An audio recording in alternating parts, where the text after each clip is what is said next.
Oh, how glad I am to be back covering a story that has shocked all of us at one point. It has been a long time, and let me tell you when I say I am so excited that this story has continued its course. I thought at one point that it was going to come to an end. Although it did not return in the form we imagined it would, the story did take a complete turn of events. A quick recap of what happened since the very start. This all began with Sophie, a wealthy girl aspiring to grow her YouTube channel. After a few posts, the viewers noticed something kind of odd. There were some glitches and brief appearances of Lara, who we all know and love. It was revealed that Sophie and Lara were connected in many ways than we had even imagined. Lara was a young middle-class girl, I presume, who was also trying to grow her channel but had no success. When Sophie first meets Lara, Lara is painted to us as a weird, creepy fangirl, which is not the case at all. Lara was not in control of herself at the time, and was actually dragged into this mess because of Simon, because he sent her the game that changed her life completely. Sophie, as we know, was taken by hate and was presumed dead until it was revealed that she is an AI robot created by Simon. Simon, Chloe, Sophie's manager, and Sophie all had ties to Cradious Industries, whose specialty is creating AI. They took advantage of Lara's drive to grow her channel and roped her into this mess. The last video the I Am Sophie channel posted was 7 months ago. Many people speculated that it was over since the creators had not updated anything for months. Little did we know they were cooking us up a little treat. About a month ago, the I Am Sophie account posted a message under the community tab. Shout out to Strange Exchange for always keeping me up to date with the I Am Sophie story. I had totally forgotten about the channel until you told me in the comments to keep looking for any updates. So thank you so much for always supporting, because don't think I don't realize you're always active. So thank you. Back to the post. The post read, "New and old, it begins again. 130222021. The numbers at the end weren't any type of code or a clue. It was simply the date of which the story would return, February 13th, 2021. Meanwhile, on Twitter, a new character was introduced who goes by Maxstream Pranks. The weird part about this was that he was using the I Am Sophie account to make a series of tweets. Basically, Max posted the same message from the community tab onto Twitter. Just a couple days later, Max was struggling to make the I Am Sophie account into his account. He tweeted, "How do I change profile pic? Banner? At the time he asked, his profile picture and banner was the same as the last time we saw it, with Lara being in the banner and Simon with an X being on the profile picture. We could see that Max changed his bio to "sold to the highest bidder," basically insinuating he bought the account.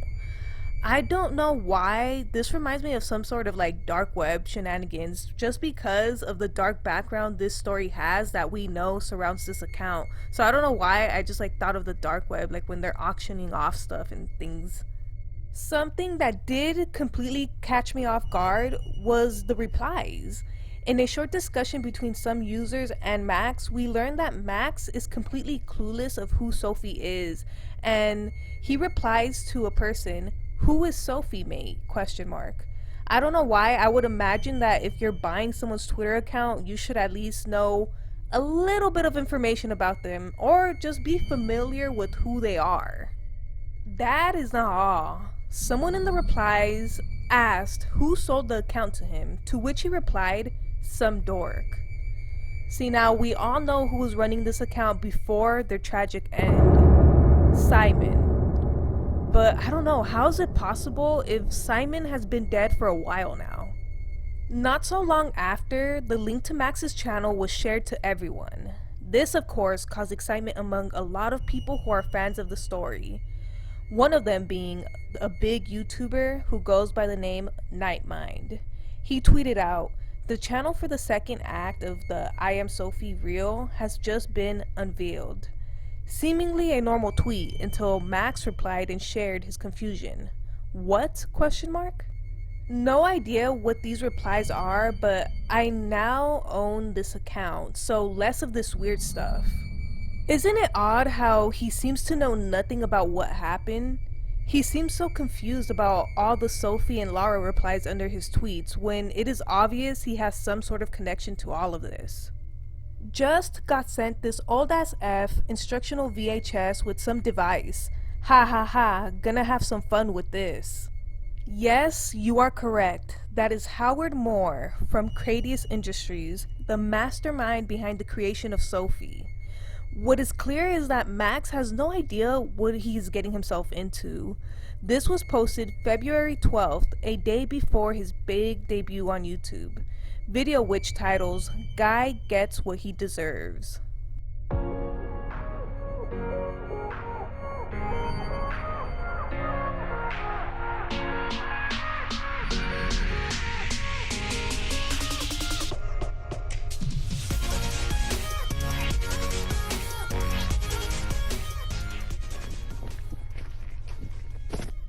Can you watch where you're going, please? You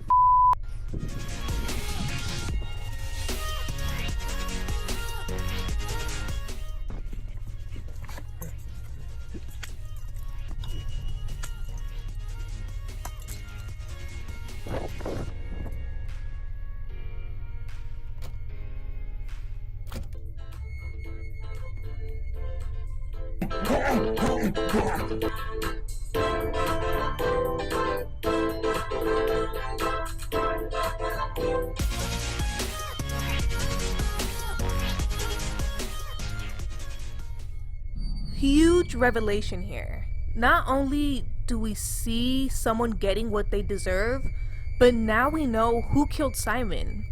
This has to be the stupidest reasons to die for. Simon really got murked just because he told Max off for bumping into him.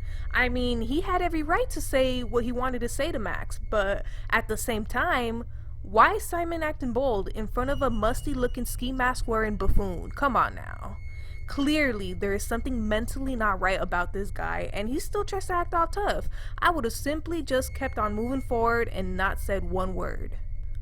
What is concerning is how Max claims to not know anything about Sophie and what revolves around her, but at the same time kills off someone who has of great importance in the story arc. If I remember correctly, I think I had a theory of Simon being killed off by Cradious Industries since he did resign from the company to which Chloe was hoping he would return. What's up? I'm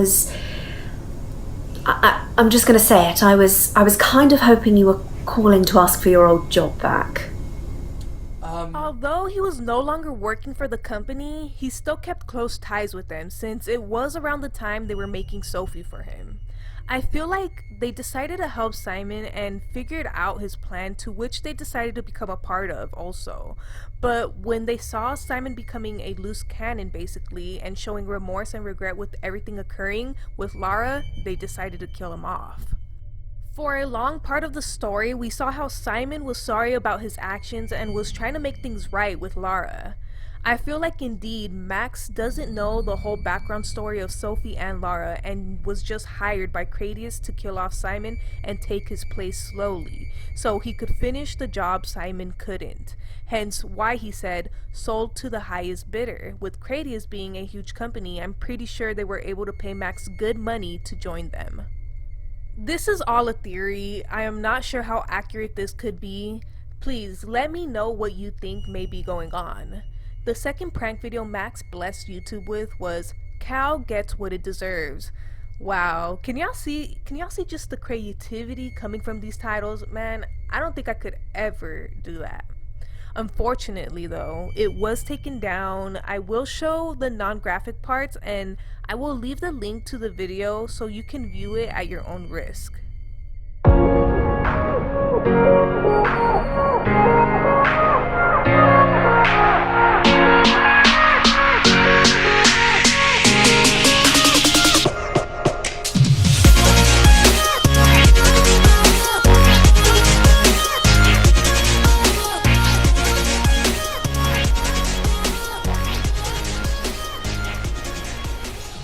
I hope nobody took offense to this. I mean, people just need to understand that this was a simple prank. He made sure to tell the cow that it was a prank before he sent him to the afterlife, alright? So everybody chill out, okay? So a couple days later, we were blessed with another cool prank. And this time it wasn't, 1 minute video, no 40 seconds. This time it was a 3-minute video prank on a homeless guy that gets what he deserves. See, I mean, just I can't even imagine the amount of time and creativity he puts into these pranks, because it's just mind-blowing. Hello and welcome to Cradious Industries. My name is Howard Moore, and in this video we'll be talking about the Glaucus device. Chloe, our head of production, will now demonstrate as I explain. The Glaucus device is a key component in the Cradious experience. It allows the participant to fully immerse themselves into the deeper needed state. Application is quite painless for the participant, although this process is handled by our trained staff members. And this is where you come in.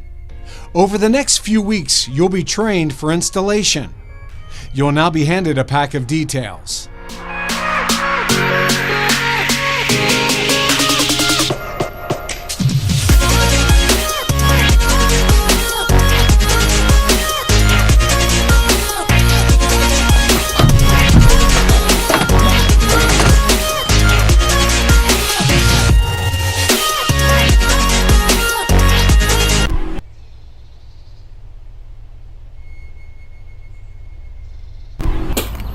What the fuck just happened?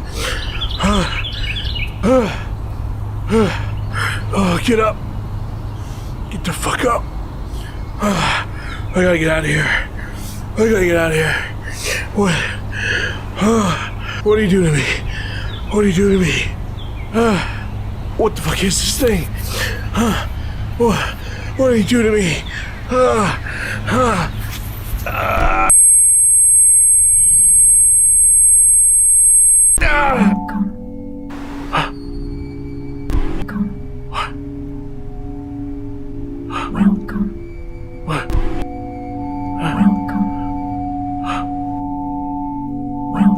I'm not bleeding. I'm not bleeding. Welcome. This can't be real. Welcome. This can't be real. Welcome.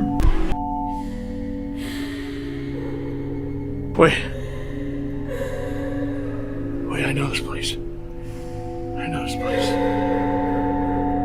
Wait, no, don't go. It's not safe.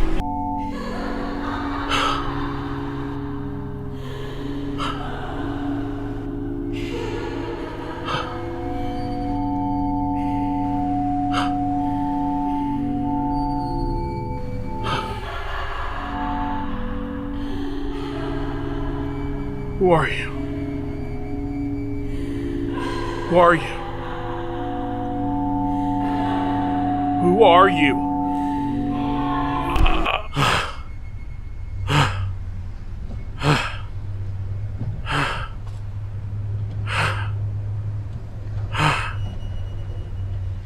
Where am I? How did I? We all get to see the VHS tape talked about on Twitter. This further proves that Max is new to this and doesn't really fully know what exactly it is he is doing. Howard Moore introduces to us a device called the Glaucus device that was tested on a homeless man.